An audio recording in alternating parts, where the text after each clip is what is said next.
know, when they say, oh, there's all kinds of religious extremism. Really? I never saw a Christian running around blowing himself up screaming, Jesus Akbar.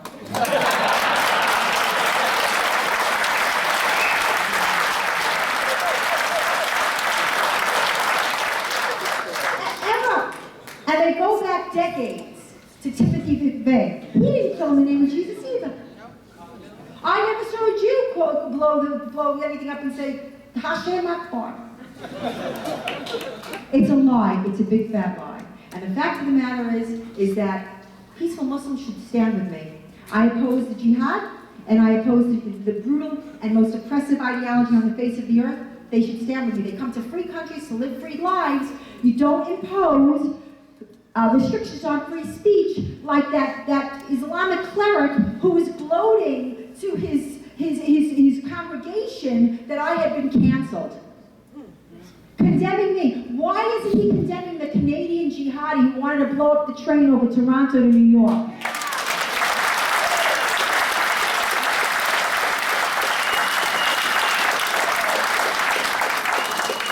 But I'm the bad guy, right, Toronto Board of Rabbis?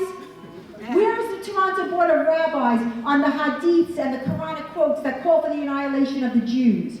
Where's their statement condemning those hadiths and those Islamic texts and teachings? I want to see it. Shame on you.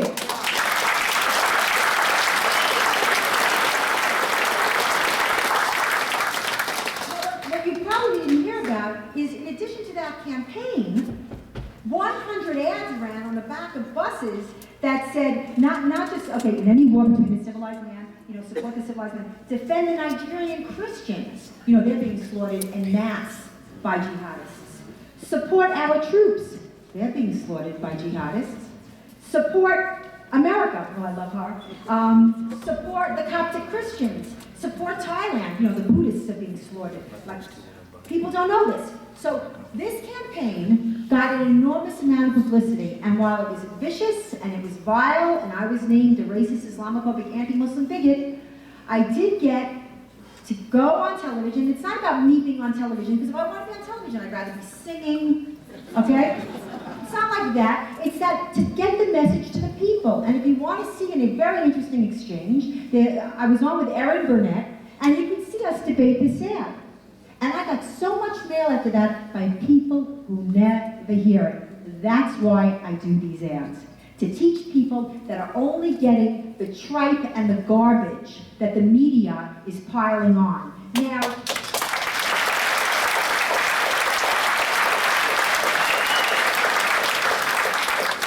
in response to my Savage campaign, the Muslim Brotherhood group CARE decided to respond. It's like shooting fish in a barrel with these guys. And they create a campaign called the My Jihad campaign. They're rebranding jihad. And the ad is a girl, in a hijab, and she says, my jihad is getting to the gym every day. My jihad is making friends. I kid you not. This is a propaganda campaign. This is a psyop. So I did a My Jihad campaign.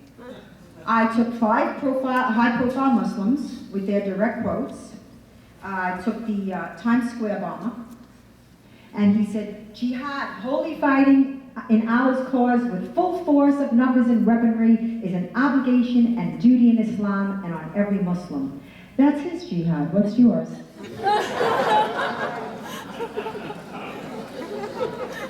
The Fort Hood jihadist. Reloading, firing again, reloading, firing again while screaming Allahu Akbar. That was a victim of the major Hassan workplace violence. Here is a man who came out on grand rounds, made his presentation. I use his presentation. That's how good it is. He was wearing the garb of the shaheed, of the martyr, the day of his jihad. He was handing out Qurans on the morning of his jihad. His business card said, Soldier of Allah, and this is workplace violence. You know how scary it is to be in America now? Think about it. Then, let me just tell you something. So I run this campaign everywhere they're running my jihad is, not burning my toast in the morning. I run my campaign in every city, and I get to San Francisco, and the San Francisco City Council convenes, big press conference, the whole council, to condemn little old me. And a blogger, no one in the press said, wait a second, you're condemning Geller, but do you condemn what they're saying in the ads? Do you condemn it? No, they don't condemn that. So when they did that, when they condemned me, do you know they actually issued a resolution, the first of its kind, to condemn me? For running truth, this is truth. I'm not editorializing, I'm not giving my opinion. This is what it is. I have the Prime Minister of Turkey saying the mosques are our fortresses, the minarets are our bayonets, and the Muslims are our soldiers. That's his jihad, what's yours? So when, and of course I had to do Osama, because it's important that you understand that Osama in 1998, according to Islamic teaching, invited us to Islam. They have to do that before they kill you. And he said the first thing that we are calling you is to Islam. Now, Ahmadinejad did that with Bush. So we're in free fall as we speak. So when San Francisco, which is the mecca for the gay community, this was the Prime Minister. Okay. When they did that, I started a new campaign. I started a new campaign highlighting Muslim oppression of homosexuals. And I ran it only in San Francisco. You have Ahmadinejad saying homosexual is ugly. In Iran, we don't have homosexuals like in your country. And I have Sheikh Haradawi also saying the death penalty for homosexuality of the Sharia is death. That's the penalty. Now, they came out against these ads. Now, this is where it gets totally Orwellian, crazy. You can't make this stuff up. The leader of the Human Rights Commission that condemned me is a transgender. So here is this very masculine now woman condemning me and actually saying that it's actually easier to get a transgender operation under insurance in Iran than in America. And when the press came to me with that and said, she said this, and I have all the videos up, so you don't have to take my word for it. I said, do you know why it's easier to get a transgender operation under insurance in Iran? Because you're not allowed to be gay in Iran. They make you cut your junk off. Not every gay man wants to be a woman. So this is what we're up against. This is the disconnect. It's a true story. Now, the latest campaign that just went up this week is a response to the Israeli apartheid. I mean, again, these ads calling Israel apartheid, defies logic. It's when we're living in an age of anti-reason. We're reasonable people. We're thinking people. Truth is the recognition of reality. And you can avoid reality, but you cannot avoid the consequences of avoiding reality. And Israel, who has members of their Knesset that are Muslim calling for the death of Israel on the floor of the Knesset, that hold these huge gay parades, and so on and so forth. This is an apartheid state, but there's not a Jew. Practically, there's not a Jew in Yemen anymore. I mean, the Jews had to flee, close to 1 million, right, after the establishment of the State of Israel. So what I did is, in response to this, Israeli apartheid, stop U.S. aid to Israel, I did a series of ads that said, this is Islamic apartheid. Stop U.S. aid to Islamic states.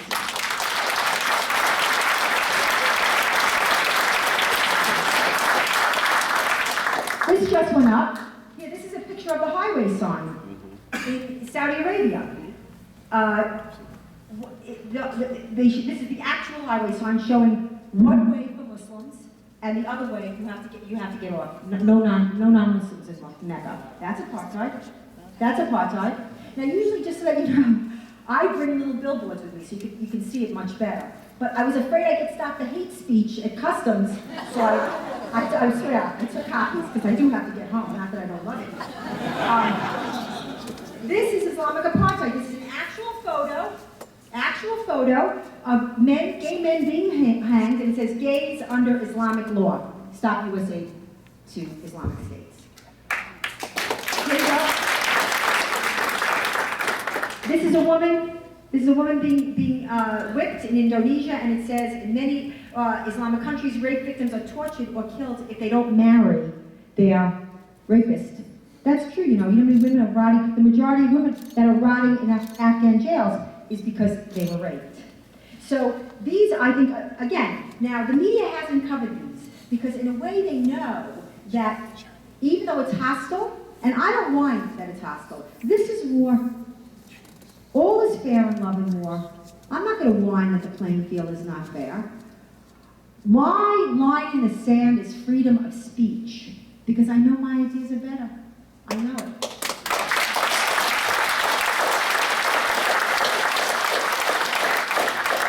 Mine is not a religious issue.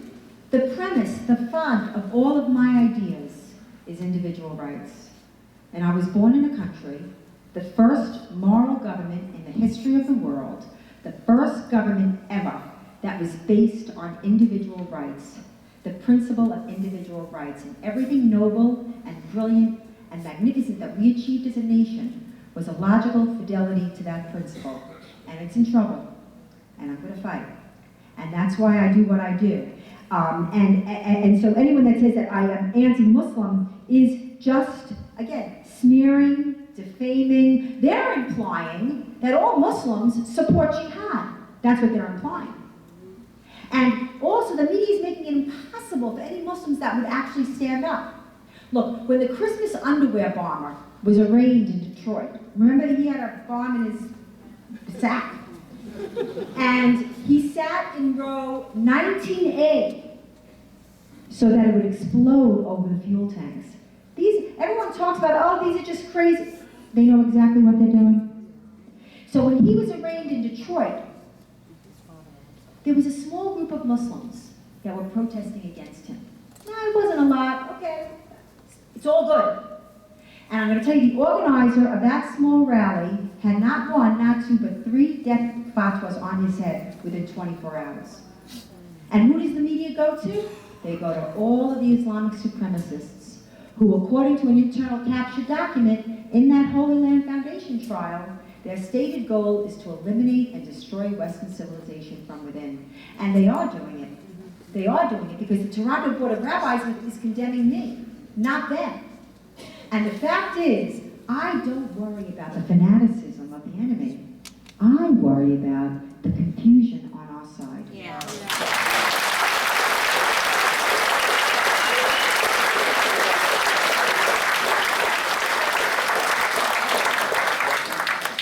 You know, when CARE did a campaign, they did a campaign in D.C. Against me, of course, showing a young girl. It's always the same young girl in the hijab. I never understand why a young girl has to be in a hijab. Why is she covering up? She's not a sex object.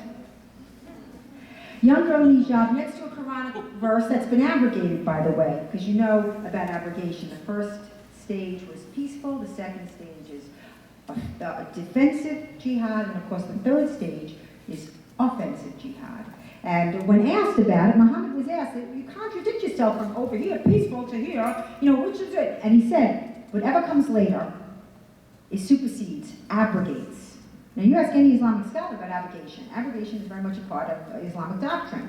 So they use an abrogated verse, about show forgiveness, avoid ignorance. The only thing missing from that ad was my picture next to avoid ignorance. So I did an ad campaign. Soon shall we cast terror into the hearts of the unbelievers. Next to the towers, this verse was which inspired a number of the 19 Islamic jihadists. And of course, and where did I place these? I bought every single clock in the New York City subway system.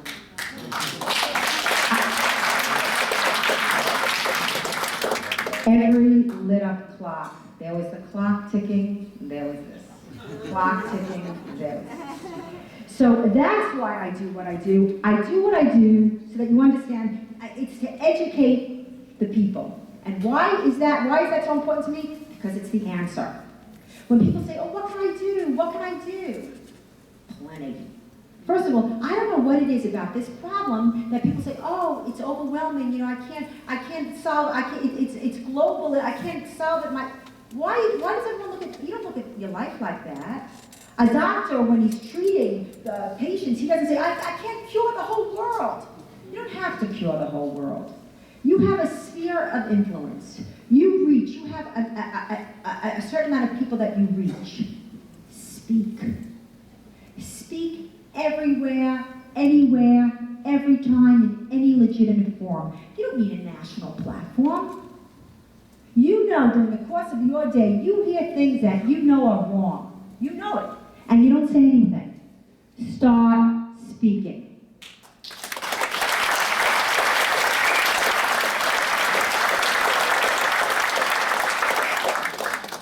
You don't need to convert everyone. History is made by minorities. And I mean that in terms of intellectual movements. That's you and that's me. Look, there's a third of the people you ain't never gonna reach. You know, when Stalin died and they opened up the gulags and they were releasing political prisoners, there were political prisoners that started weeping. Not from happiness, they were actually sad that Stalin was dead, the guy that put them down. Those people, you're never gonna reach. But you will reach people that can think critically and don't have the information because, look, how many maniacs like me live online? I mean, you know, I am on a mission because I grew up free. I never questioned my freedom. I assumed my freedom. I loved my country, I loved my life, I was the quintessential New York City girl, I had a great career, I loved my fashion, I loved my music, I loved my life. And I thought we were living in a post-historical age because the good guys had won, and the good cop was on the beat, and there would be skirmishes, and maybe we weren't perfect, but we were as good as it was ever going to get historically. And then 9/11 happened. And I felt guilty that I didn't know who had attacked my country. And when I found out, I felt guilty that I didn't understand who had attacked my country. And I spent the ensuing years reading Ibn Warq and Bachayur and David Lippman and Robert Spencer. And I don't come to this party for any other reason but to save the world. Seriously, to save the world. Really.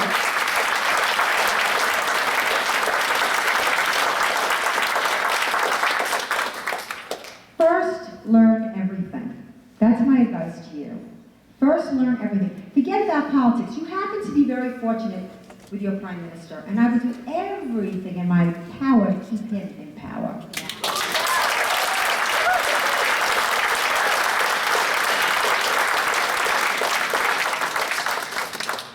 Because politics is the rearview mirror. I'm not concerned with people wanting to know why I don't run. I don't know that I would ever get elected dog catcher, but it's not the point. Politics is the rearview mirror. It's like they put their finger in the air. If it's not something that's going to hurt them politically or votes, they're not going to do it. It's the culture we have to change. If this is what we have to do, we have to change the culture. And when I say you should speak and you should talk, that is how public opinion is made, truly. And that's why it's so critical. Look, when they flew those planes into those towers, were they wearing uniforms? Were they all soldiers? Were they all fighters? Yes, in this war, yes. And that's you. And you're a soldier. And you're a fighter. And if you're not going to do anything about it, you've surrendered. And that is why your role is so critical here. You have a sphere of influence. And you have an email. Now, I know that some people you email right back and say, leave me alone with this stuff already. You're crazy. It doesn't matter. Just keep sending it. Just keep talking. You are right. And you are righteous. You're here tonight. And don't you know that you're all racist, Islamophobic, anti-Muslim bigots?